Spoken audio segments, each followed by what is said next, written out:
Los primeros mártires de Japón. Nagasaki, 1597.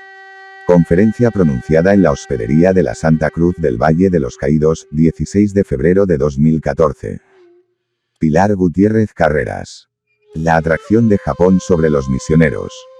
El siglo XVI es el siglo de la expansión europea realizada por españoles y portugueses. Expansión geográfica y expansión espiritual. Esta expansión espiritual es territorial, pero también lo es en su sentido de ímpetu o fuerza evangelizadora. El dinamismo de la fe se dirige a la predicación en todos los territorios donde van llegando, pero hubo algunas zonas que fueron objeto de una especial predilección, y Japón es uno de esos casos. Los factores de la atracción misionera en estas islas arranca desde San Francisco Javier, primer religioso que arriba al país. Describe a los naturales como gente inteligente y deseosa de saber y destaca la posibilidad de hacer un gran fruto evangélico. Estas noticias, difundidas por Europa, generaron un gran interés por misionar en Japón. Desde entonces la Compañía de Jesús permaneció en Japón dedicándose a la evangelización, y las fuentes misionales no hicieron sino confirmar esas primeras impresiones favorables del santo. Ansias japonesas de los franciscanos de Filipinas. San Francisco Javier llegó por la vía de las Indias Orientales, con los portugueses, y desde entonces esa fue la forma de acceder a la misión, como jesuitas y por vía portuguesa. La compañía, para garantizar la eficacia de la evangelización, obtuvo un breve de Gregorio XIII que les aseguraba la actuación en exclusiva al no permitir la entrada de ningún otro instituto religioso. Los jesuitas llegaron a valorar la uniformidad de criterios en la evangelización como punto fundamental para esa naciente cristiandad. Pero los religiosos españoles, y en el caso que contemplamos nos referimos en concreto a los franciscanos, deseaban también entrar a predicar el evangelio en el país nipón. Son los religiosos residentes en Filipinas los más directamente interesados en esta cuestión, pues por razones de mera proximidad geográfica eran ellos los llamados a acudir a Japón. Este afán cristalizaría al presentarse una situación inesperada, las exigencias del shogun japonés, Toyotomi Hideyoshi, al gobierno de Manila exigiendo el reconocimiento de vasallaje. La alarma cundió en la ciudad, pues se dio crédito a la amenaza, y el gobernador decidió actuar y mandó como embajador a un fraile dominico, Fray Juan Cobos, con la misión de ganar tiempo y tratar de granjearse la amistad del japonés. Pero desapareció en Formosa al volver del viaje y la incertidumbre se mantuvo. Entonces se pensó en enviar nueva embajada y fue elegido para ello, Fray Pedro Bautista, OFM. El gobernador, Gómez Pérez das Mariñas, pensó en él por resultar adecuado a la misión diplomática y por ofrecerse así la manera de introducir en Japón a los franciscanos, que ya lo habían intentado anteriormente. Se reunió una junta de letrados y teólogos para examinar el caso de conciencia que suponía el breve pontificio y se decidió, tras una serie de argumentos de los que prescindimos aquí, que podían ir con tranquilidad de conciencia. Le acompañaban Fray Francisco de la Parrilla, Fray Bartolomé Ruiz y Fray Gonzalo García, este último mestizo portugués de la India que sabía bien el japonés por haber vivido en las islas.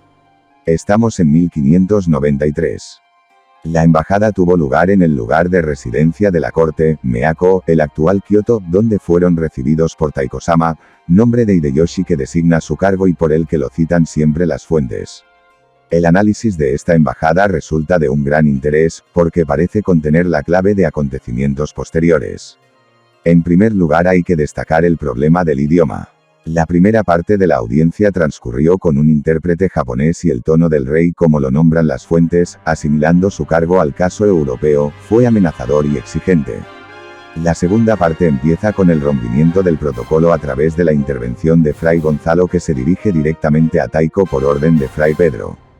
Quizá fuera esta misma osadía lo que hizo cambiar el talante de Hideyoshi, pues parece que su tono mudó y que se les hizo amigable. El contenido del coloquio parece que consistió en la afirmación española de no dar parias a nadie y sí en desear una relación de amistad. Se le presentaron unos regalos, un caballo, un espejo y unos vestidos, y afirmaron que para confirmar la amistad se querían quedar en el reino. La razón de fondo es que utilizaban esta vía diplomática para abrir la evangelización. El rey accedió gustoso y dijo que les daría casa y sostenimiento. En segundo lugar, hay que hacer notar un plano más profundo de todo este diálogo mantenido a través de intérpretes. La distinta acepción de las palabras por ambas partes. Por la carta de contestación de Taiko al gobernador de Filipinas sabemos que interpretó la embajada como reconocimiento del vasallaje que había exigido. El regalo que le llevaron es interpretado como símbolo de sumisión. Esto quedó muy claro en Manila. Sin embargo, los franciscanos lo interpretaron de otra manera y quedaron convencidos de que tenían la amistad del rey y su favor, y esto explica cómo procedieron en su modo de actuar. La distinta percepción del mismo hecho se explica por la forma amigable en que se condujo el gobernante japonés con ellos, que sorprendió a los presentes, y el favor real que desde entonces les dispensó. Pero queda claro que no les dio una autorización explícita para evangelizar. El desasosiego que produjo en Manila el resultado de la embajada motivó una segunda legación diplomática para negar que se hubiera reconocido tributo, y se aprovechó para enviar 3 frailes más, que fueron Fray Jerónimo de Jesús, Fray Marcelo de Rivadeneira y Fray Agustín Rodríguez, quienes llegaron al año siguiente, 1594. Finalmente, se les reunirán Fray Martín de la Ascensión y Fray Francisco Blanco, que habían sido pedidos por Fray Pedro por ir adelante la obra de la evangelización y que completarán el número de franciscanos, aunque no todos serán mártires.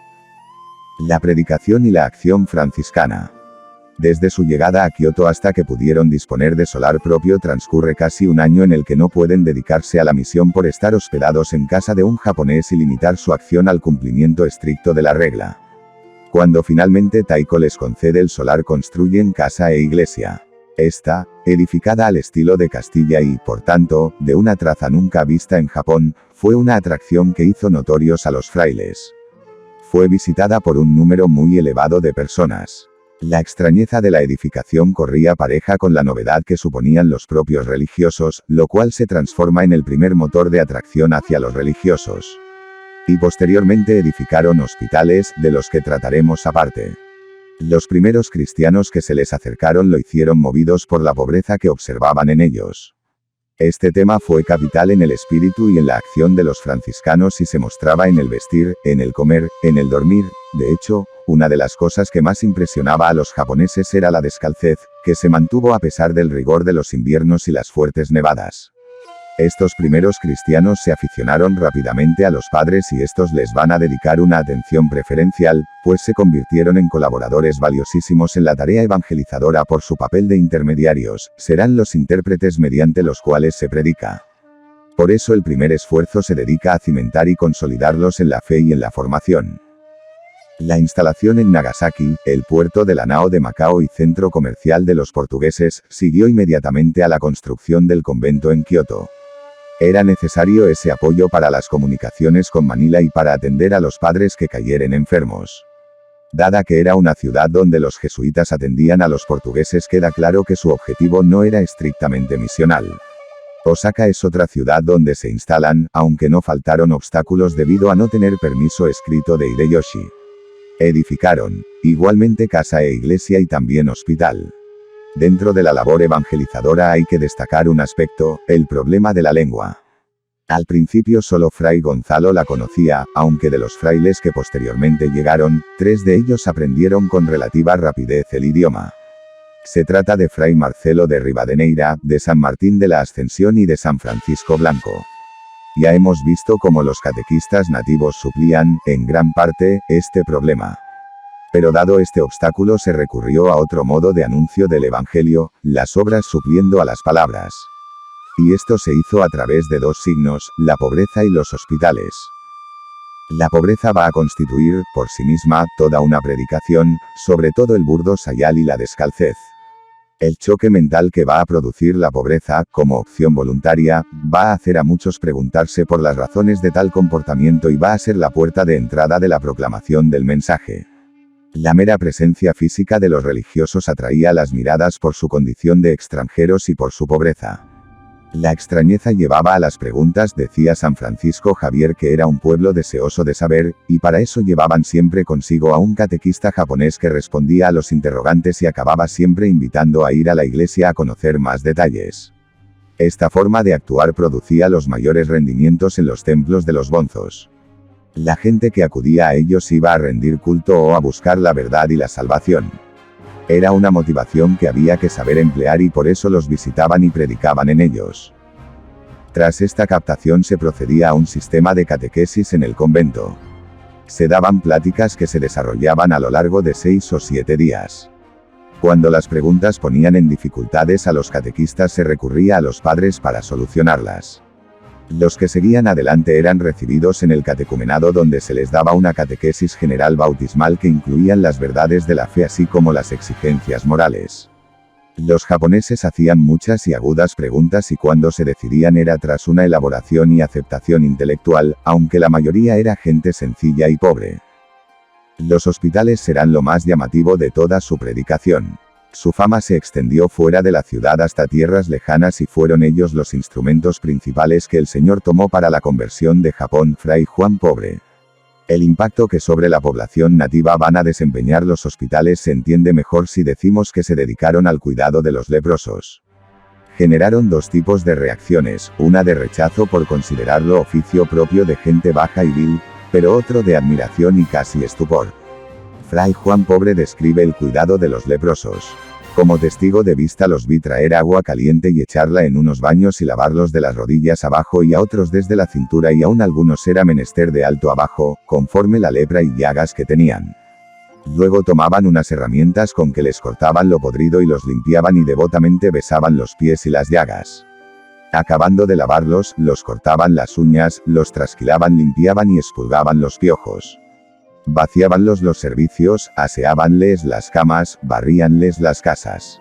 No es de extrañar que el impacto que causaron los hospitales fuera enorme. Si tenemos en cuenta que uno de los datos fundamentales de la psicología japonesa destacado por las fuentes desde el principio, es el de la limpieza, la pulcritud, podremos valorar más plenamente lo que de choque mental suponían conductas como esta. Podemos calificar esta evangelización como predicación de la imagen. En ausencia de un conocimiento de la lengua que hubiera facilitado la proclamación oral del mensaje, la labor de apostolado se centra alrededor de gestos, actitudes y hechos que resultan más expresivos que 1000 palabras. Vamos a detenernos un poco en el tema de los hospitales porque es, a nuestro juicio, una de las claves del éxito de la predicación franciscana. Para ello debemos considerar qué suponía un leproso para la mentalidad japonesa. Seguimos para esto a F.K. Numazawa en su exposición del Shinto en la obra Cristo y las religiones de la tierra. Bach. La lepra, impureza del cuerpo, era manifestación de la impureza interior o pecado. La idea de pureza en el Shinto era tal, que se pensaba que los kamis castigaban a los malvados con enfermedades. Los leprosos eran marginados sociales, pero además sentían pesar sobre ellos el rechazo, la maldición de los dioses. Desde esta negación absoluta de la importancia de estas personas es desde donde podemos entender la novedad radical que la atención y el cuidado a estos enfermos supuso. Para muchos resultaba el argumento determinante que los movía a confesar que el cristianismo era la religión verdadera. Esta se hacía creíble cuando se veía a gente arrodillada ante ellos y que habían llegado a Japón a hacer, precisamente, ese humilde oficio sin lograr nada para ellos mismos. La fuerza de las obras va a ser avasalladora pues se va a transformar en el testimonio de que tiene que haber algo más cuando hay gente que realiza semejantes comportamientos. En la mentalidad japonesa, que valoraba a las personas según el lugar que ocuparan en el espectro social, no tenía cabida una actitud así. La conciencia interior de un leproso según esas categorías mentales debía ser, realmente, muy difícil de soportar. Al mal físico debía unirse un dolor moral íntimo muy intenso. Fray Marcelo nos habla de una leprosa que llevaba años sin poder aceptar su enfermedad, en lucha consigo misma. Es un testimonio muy claro de lo que decimos. Dado el poco relieve que tenían las ideas sobre la salvación en la religión nativa, no eran ni excesivamente claras ni excesivamente contundentes, hemos de imaginar la angustia y desazón interior que presidían estas vidas. Y el cambio aparece cuando los franciscanos empiezan a cuidarlos y a mostrarles, con su conducta y sus palabras, que los leprosos también eran valiosos porque Dios los quería. Y además los bendecía con su enfermedad, giro copernicano en sus valoraciones, porque gracias a ella se preparaban un cuerpo limpio y resplandeciente como el sol para la eternidad. Esto era lo que les decían. Y los enfermos se convertían, aunque no eran forzados a ellos ni se les atendía por ser cristianos. Pero sabemos que acababan por convertirse, de tal manera que, cuando fueron hechos prisioneros los frailes prácticamente el 100% de los enfermos era ya cristiano. De la misma forma que se cuidaba de su cuerpo se cuidaban sus almas, pues los propios cristianos más cercanos a los religiosos participaron también en el cuidado de los lázaros, limpiándolos y predicándoles. Y por la noche los niños odóxicos que ayudaban en la predicación les enseñaban las oraciones en lengua japonesa. Los leprosos que se podían valer colaboraban yendo a pedir limosna. Los que morían lo hacían en paz y con seguridad de alcanzar la salvación. Dejando ahora de lado el tema concreto de las leproserías, nos fijamos en los rasgos generales que nos dibujan la acción misional de los franciscanos. El modo de proceder en la conversión fue exactamente el mismo que hubieran podido seguir en España o en cualquier parte de América. Por parte de los religiosos se insistió mucho en la práctica de la regla en todo su rigor de reformados. La oración mental ocupaba una buena parte del día, no menos de 4 horas, el oficio divino, la oración a medianoche eran estrictamente observados. La mortificación no se rebajó en manera alguna, ayunos, disciplinas y una estricta pobreza fueron cumplidos con escrupulosidad. La descalcez, dormir sobre jergón, comidas escasas y desabridas. Asimismo practicaron los oficios más humildes, cavar en la huerta, lavar las escudillas. No es de extrañar que los frailes instalaran el Santísimo Sacramento para consolarse, dado que estaban faltos de toda consolación temporal. En relación a los cristianos que crecieron a su alrededor, también los trataron como se hubiera procedido en otros lugares. Entre lo más destacado está la importancia concedida a la oración, y como había japoneses que hacían ratos muy prolongados de oración mental. En esto se insistía sabiendo que era cuestión medular. También merece mención destacada la importancia concedida al sacramento de la reconciliación, que era el más frecuentado. En él se procedía con dulzura con los penitentes y esto se ve en la cantidad de gente que acudía. Además es un rasgo destacable la devoción mariana, en la que se hacía mucho hincapié. El rezo del rosario era una práctica muy bien acogida por los cristianos devotos. La devoción a la figura de San Francisco de Asís era natural y muy bien acogida. También se les encarecía la devoción a las almas del purgatorio, haciéndoles ver la labor de intercesión que podían ejercer por ellas. Procesiones por dentro de la iglesia y la instauración de la orden terciaria son otras de las características de la forma de hacer de los frailes. Y como especial destacamos la presencia del Santísimo en la iglesia y su exposición. Se hizo con todo el cuidado posible vigilando la iglesia y fue consuelo para los religiosos, pero también para la fe de los cristianos que acudían a la iglesia a visitar y adorar a su Dios presente en ella. El comulgar era más limitado como rasgo propio de la época y se concedía cuando los sacerdotes lo consideraban oportuno. Como colofón de este punto debemos insistir en señalar un dato muy importante de la evangelización franciscana. Es una predicación basada en la pobreza y dirigida a los pobres. Este es el apostolado horizontal, que supone cristianizar desde la base social dirigiendo su atención hacia el elemento desfavorecido de la población, que era su inmensa mayoría. La concepción misional franciscana no va a surgir del hecho diferencial japonés, como ocurrió con la Compañía de Jesús, valorado como el criterio rector a la hora de diseñar la estrategia misional.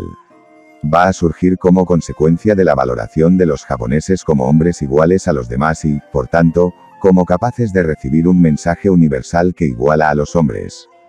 Frente al apostolado vertical jesuita, ejercido desde el acomodamiento a las élites que serán el cauce natural de la evangelización del archipiélago, ellos optan por el apostolado horizontal, dirigido a todos sin distinción y haciendo objeto preferencial de él a los no importantes desde el punto de vista social y político, la gente común, los pobres. La polémica con la Compañía de Jesús. De 1549 a 1593 los jesuitas fueron los únicos trabajadores de la viña del Japón, logrando unos resultados que pueden ser calificados de espléndidos, por el número y la importancia de los convertidos. El año de 1596 los religiosos eran alrededor de 140 y los cristianos se cifraban en torno a los 300.000. El año de 1587 marca un hito referencial en el desarrollo de la misión. Hideyoshi publicó un edicto por el que prohibía la predicación cristiana en el reino y obligaba a los padres a salir del mismo. Las razones aludían al peligro que suponía el cristianismo como doctrina distinta de la nativa y extraña y, por ello, preñada de amenazas para el orden existente en Japón.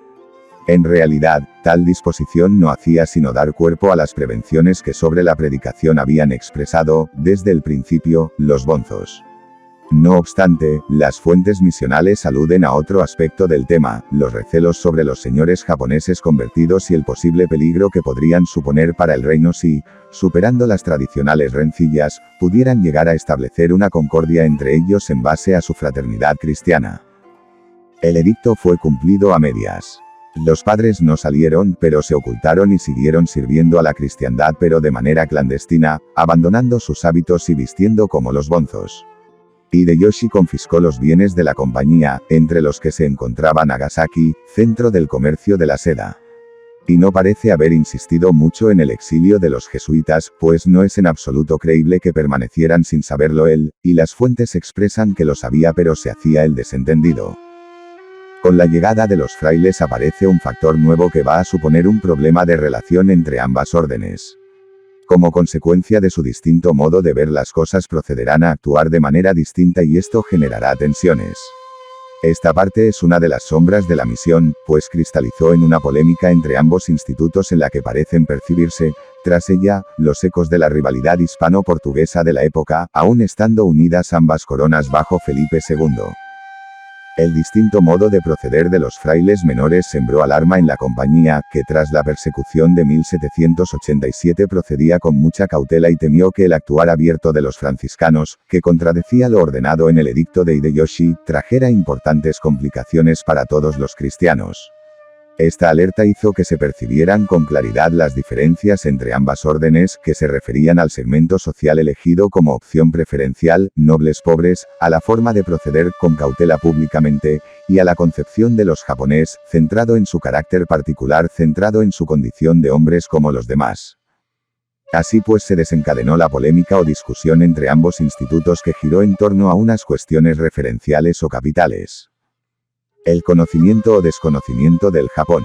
Los jesuitas poseían una experiencia que los recién llegados no tenían.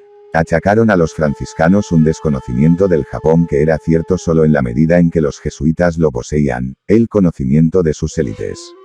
Los franciscanos respondían a esto notando que los japoneses eran tan hombres como los demás y el evangelio era suficiente para ellos, sobre todo teniendo en cuenta que ellos se dirigían a la gente pobre, de la que nadie se ocupaba y para ella no eran necesarios los miramientos que requerían las élites. La prudencia o imprudencia. El proceder franciscano, totalmente público y manifiesto, era juzgado como una falta de prudencia en un reino en que se había perseguido a los misioneros y ordenado su expulsión.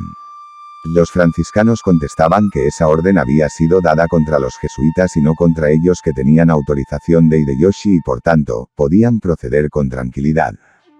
La riqueza o la pobreza. Los franciscanos juzgaban la posición de la compañía, cercana a los nobles, como una falta de la pobreza evangélica a la que estaban obligados como religiosos.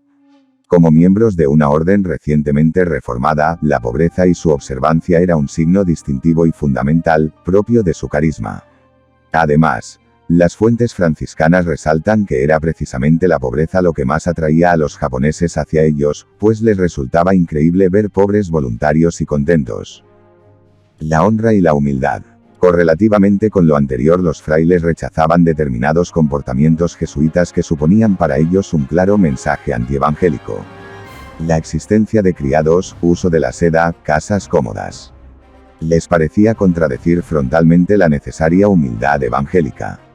Este tema de la polémica es el aspecto más delicado del estudio de esta evangelización, pues nos muestra a unos hombres, tanto franciscanos como jesuitas, de una talla inmensa y de una generosidad que solo existe en quienes dedican su vida a un ideal, implicados en roces y fricciones humanos.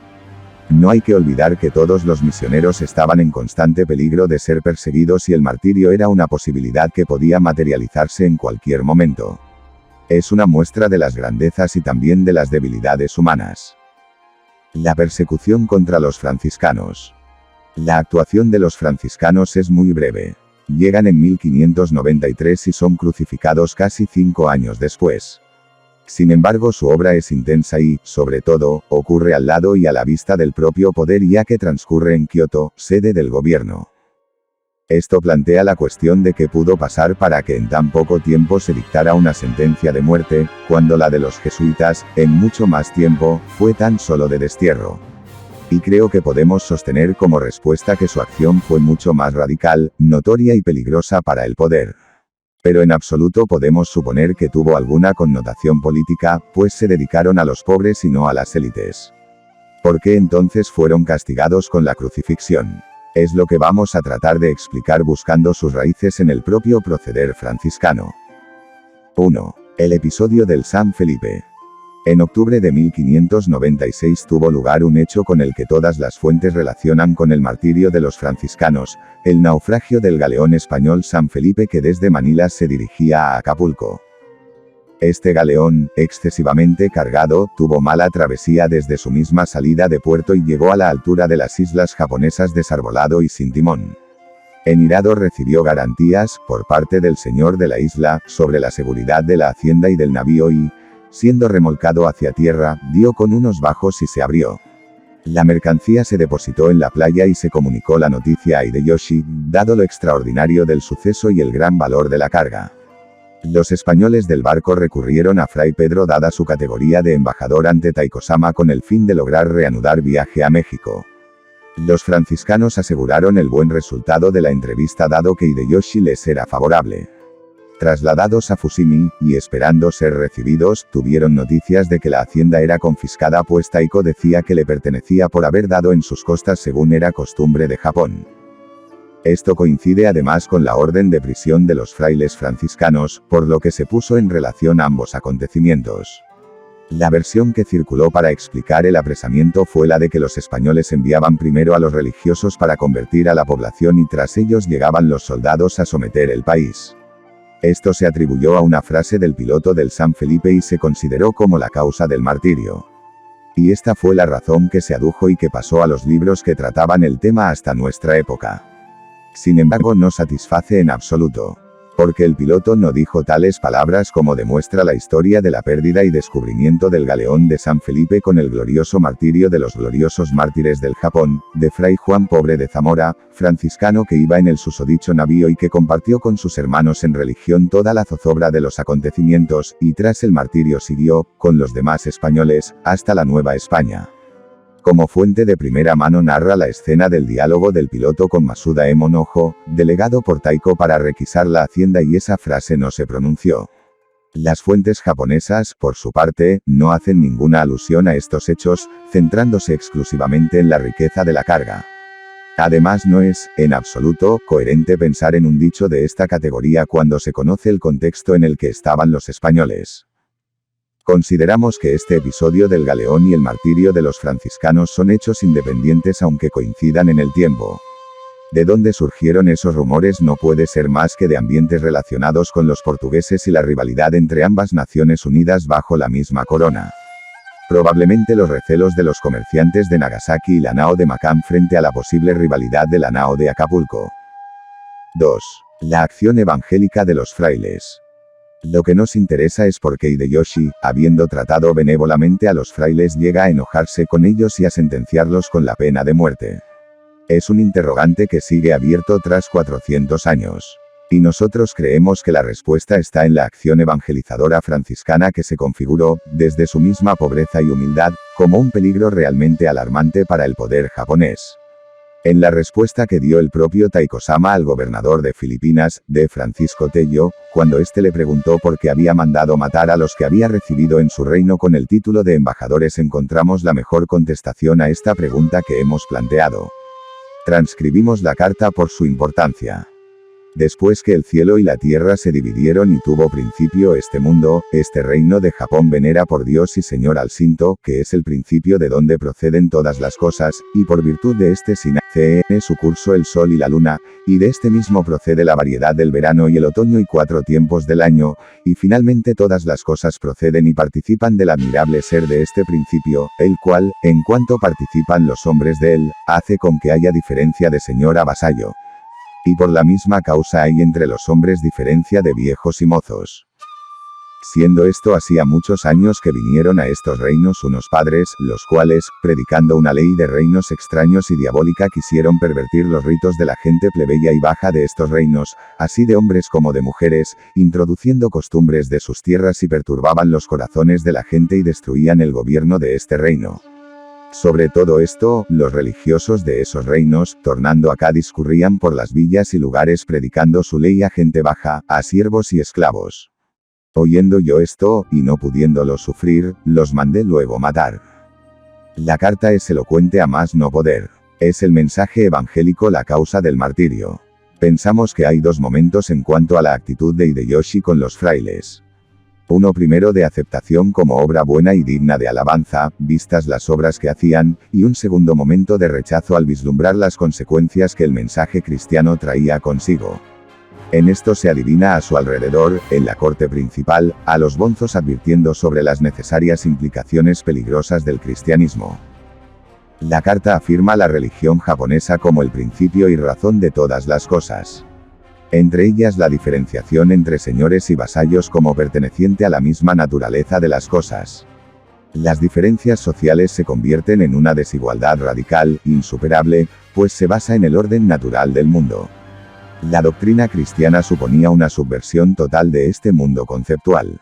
Unas nuevas ideas basadas en presupuestos distintos, y hasta contrarios, eran profundamente peligrosas, porque operando en el campo de la transmutación de ideas acabarían desembocando en un cambio de la organización político-social. La afirmación hecha por los misioneros de los japoneses como un pueblo muy inteligente se pone de manifiesto al centrar el problema en el antagonismo entre dos antropologías distintas imposibles de conciliar. La predicación franciscana, alejada de cualquier consideración que no fuera estrictamente religiosa, se mostró como más radical y, en el fondo, subversiva. Quizá la alarma saltó cuando la doctrina dejó de ser un mero mensaje para transformarse en una ilustración de la misma a través de los gestos y las conductas. La antropología cristiana era incompatible con la antropología indígena y esto fue lo que se puso de manifiesto, de forma clarísima, con la actuación de los franciscanos, heraldos, con sus palabras y obras, de la radical igualdad de todos los hombres. Este fue el peligro visto por el poder en unos religiosos pobres y auténticos. La orden de persecución y el martirio. La primera manifestación de la persecución fue el poner guardas a los religiosos en su convento el día 9 de diciembre. Los oficiales de la justicia entraron en la casa y estuvieron inspeccionando todo.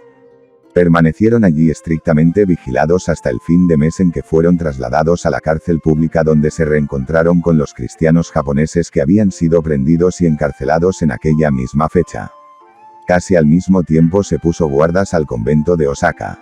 La salida desde la casa de Kioto fue contemplada por los leprosos de los hospitales, que se lamentaban por ellos y lloraban. 2 días después los reunieron con los procedentes de Osaka, Fray Martín y 3 japoneses y Pablo Miki y sus compañeros, en la cárcel y los expusieron a la vergüenza pública en medio del frío invierno y fueron luego trasladados a un templo donde les fueron cortadas las orejas, castigo propio de facinerosos. Posteriormente fueron paseados hasta la ciudad de Osaka en caballos, con las manos atadas atrás, con la tabla de la sentencia delante y recibiendo la mofa y burla de los gentiles. Desde allí fueron llevados a Sakai donde salieron a verlos los leprosos del hospital donde habían sido atendidos por ellos, y volvieron a Osaka.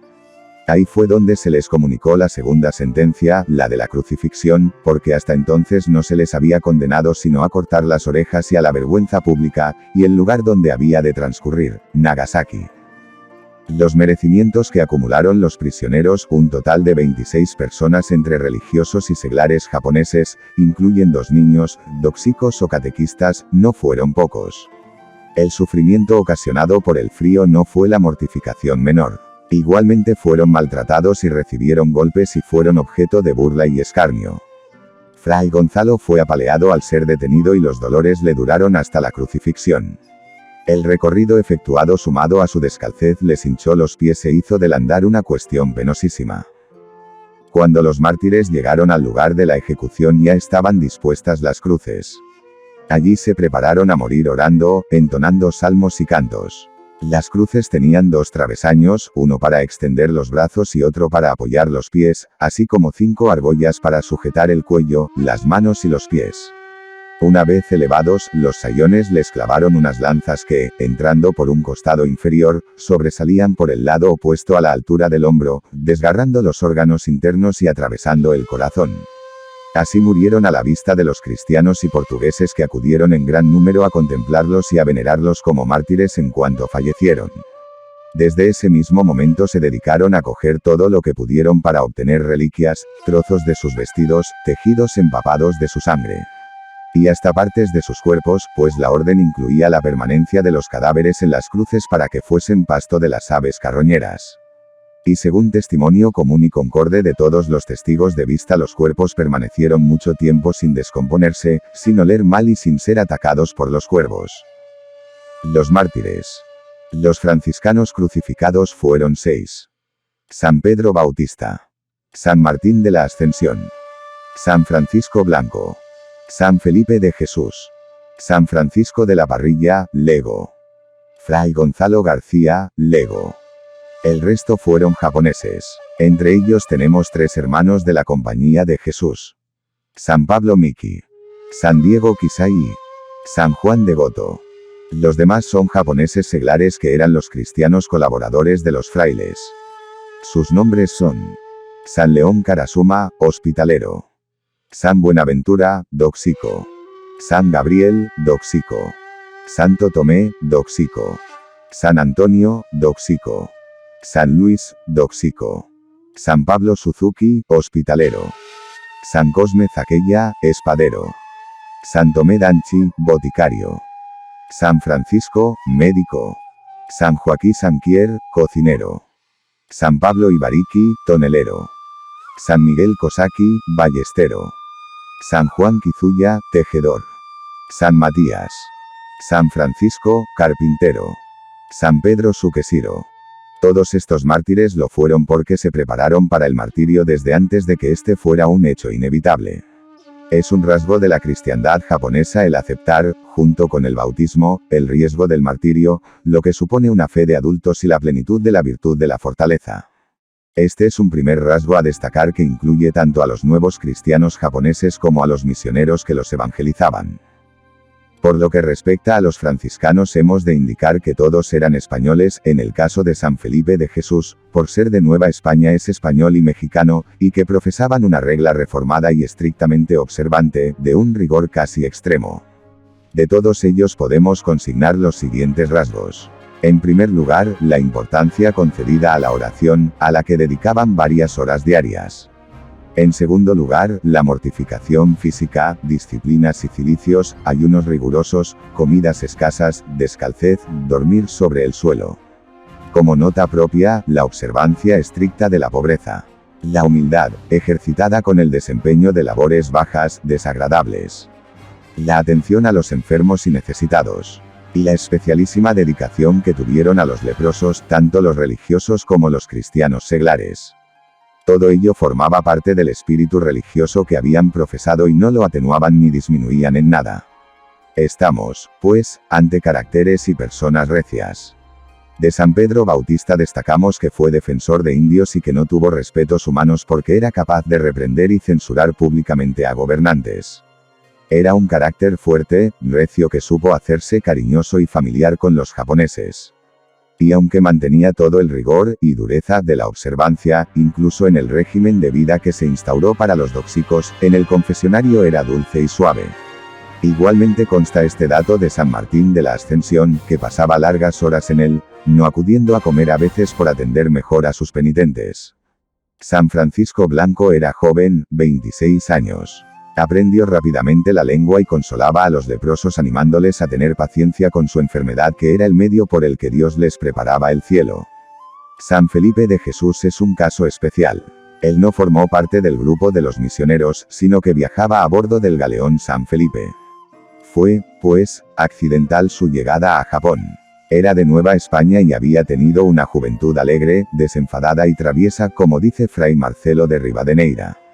Sus padres, que tenían dinero, lo enviaron a Filipinas para que se dedicara a los negocios e hiciera algo de provecho, y continuó unos años en la misma tónica hasta que decidió profesar en los franciscanos. Había realizado un noviciado fervoroso y volvía a la Nueva España porque sus padres querían tener el consuelo de verlo ordenarse. Que fuera hecho prisionero se debió a estar en compañía de Fray Pedro, por parecer a todos que así estaba más seguro, pues tuvo miedo ante la situación. San Francisco de la Parrilla es el ejemplo del ego humilde, dedicado siempre a la portería, la huerta y la cocina. Era muy afable y divertía a sus hermanos en las recreaciones narrando todos los trances que le ocurrían con los japoneses, que no debían ser pocos dado que no dominaba la lengua aunque hacía grandes esfuerzos en ello. No tenía letras. Pasó, por ello, una temporada difícil pensando que no servía para nada en Japón y pensando en volver a Filipinas. San Gonzalo García, Lego, fue fundamental por ser el que dominaba la lengua. Había sido comerciante en Macao e ingresó en la orden en Manila.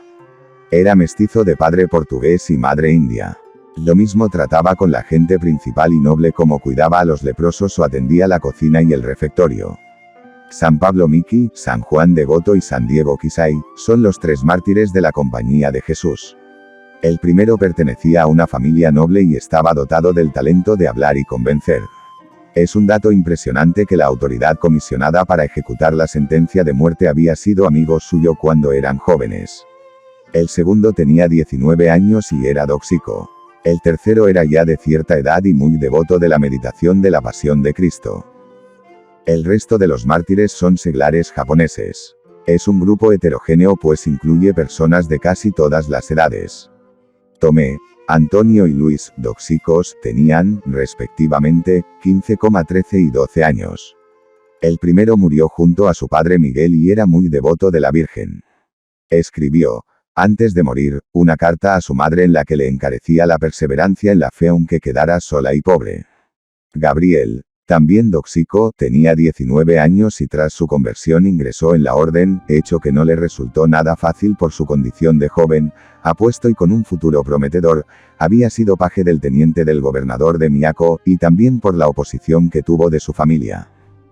El resto del grupo pertenece, en su mayoría, al grupo de los colaboradores más cercanos de los religiosos. Todos ellos presentan una serie de rasgos comunes. Una profunda conversión que le llevará a una vida de honda piedad con práctica habitual de oración y sacramentos.